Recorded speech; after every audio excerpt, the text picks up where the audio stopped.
Hello students, आज हम बात करने वाले हैं वुमेन हेल्थ टॉपिक के अंदर आने वाला एक syndrome which we called PCOS. PCOS stands for polycystic ovarian syndrome. So P stands for poly, C for cystic, O for ovary and S for syndrome. यानी कि ये क्या है, ग्रुप ऑफ सिम्टम्स हैं जिसमें हमारी जो ओवरीज होती हैं उसमें आपका मल्टीपल सिस्ट की फॉर्मेशन होने लगती है. अगर आप डायग्राम को देखें तो ये एक रिप्रोडक्टिव स्ट्रक्चर है विमेंस का, जिसमें आप देख सकते हैं ये पेयर शेप्ड आपका यूट्रस है. यहाँ पर से आपका ये फेलोपियन ट्यूब्स गई हुई हैं. यहाँ पर आपका ओवरी है. ओवरी में आप देख सकते हैं ओवरी के ऊपर आउटर लाइनिंग में छोटी छोटी आपका सिस्ट बनी हुई है. ये सिस्ट क्या होती है? Cyst are nothing but a sac. एक सैक होती है कुछ इस तरीके से, और इस सैक के अंदर आपका फ्लूइड भरा रहता है. इसी को हम नाम दे देते हैं सिस्ट. तो होता क्या है, ये ओवरी की वॉल में ऐसी बहुत सारी सिस्ट बनने लगती हैं जो कि एबनॉर्मली आपका ग्रो करने लगती हैं. उसकी वजह से क्या होता है, इसके अंदर साथ साथ इसमें कुछ इमेच्योर आपके एग्स भी होते हैं जिन्हें आप फॉलिकल्स कहते हैं. तो ये फॉलिकल्स जो है ये टाइम से आपका अपने में से एग रिलीज़ नहीं करते हैं, जिस वजह से जो वुमेन्स जिनको PCOS होता है उनको या तो मेंस्ट्रुअल साइकिल्स बहुत ज़्यादा इरेगुलर होती हैं, या अगर होती है तो बहुत ज़्यादा हैवी आपका मेंस्ट्रुअल ब्लड जो है वो आपका रिलीज़ होता है. तो यही आप लोग डिटेल में स्टडी करेंगे कि ये सिंड्रोम आखिर है क्या, क्या इसके सिम्टम्स होते हैं, क्या इसके कारण हैं, और क्या आप ट्रीटमेंट कर सकते हैं इस सिंड्रोम से मैनेज करने के लिए. चलिए तो शुरू करते हैं. जैसा कि हमने देखा ये एक सिंड्रोम है, यानी कि इसमें बहुत सारे सिम्टम्स आएंगे. तो ये होता क्या है, एक्चुअली जो वुमेन्स होती हैं उनकी रिप्रोडक्टिव एज के दौरान उनके एंडोक्राइन सिस्टम में होने वाली एक एबनॉर्मेलिटी है. रिप्रोडक्टिव एज क्या होती है? रिप्रोडक्टिव एज का मतलब है मेंस्ट्रुअल साइकिल स्टार्ट होने के टाइम से लेकर मेंस्ट्रुअल साइकिल रुकने तक का जो पीरियड होता है वो एक वुमेन के लिए उसका रिप्रोडक्टिव एज कहलाता है. मतलब मिनार्क होता है आपका onset of period, onset of menstrual cycle, and menopause is the time at which the menstrual period stops. ठीक है, तो आपका 12 से लेकर 13 साल से स्टार्ट होकर आपका 45 और कुछ कुछ वुमेन्स में 50 तक भी आपका रिप्रोडक्टिव एज रहती है. तो उस दौरान होता क्या है, वुमेन की बॉडी में एंडोक्राइन सिस्टम में आपका कुछ चेंजेस आ जाते हैं, जिस वजह से उसकी जो ओवरी होती है उसमें बहुत सारे सिस्ट का फॉर्मेशन होने लगता है. इसी को हम पॉलीसिस्टिक ओवेरियन सिंड्रोम कहते हैं. अब हमें कैसे पता लगेगा, या किसी भी वुमेन को कैसे पता लगेगा, या किसी गर्ल को कैसे पता लगेगा कि उसे PCOS है? तो उसके कुछ सिम्टम्स होंगे बच्चों. पहला सिम्टम जो होता है वो रहता है आपका ओबेसिटी का. अगर आप देख रहे हैं कि आपको आपका डाइट वगैरह ठीक है, पर आपका जो वेट है धीरे धीरे बॉडी का वो इंक्रीज होता जा रहा है एंड आप ओबेसिटी की तरफ जा रहे हैं, तो you might check for the PCOS also.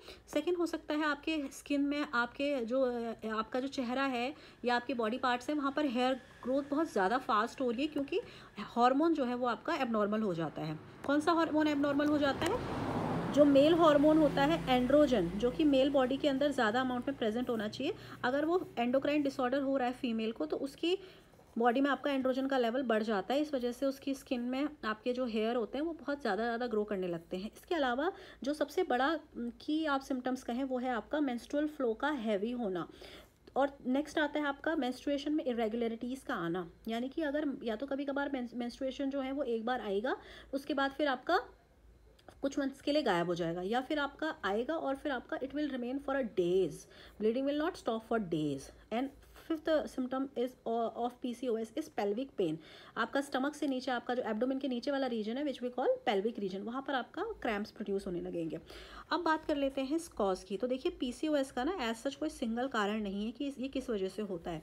इसके बहुत सारे कारण हैं. ठीक है, there are number of causes.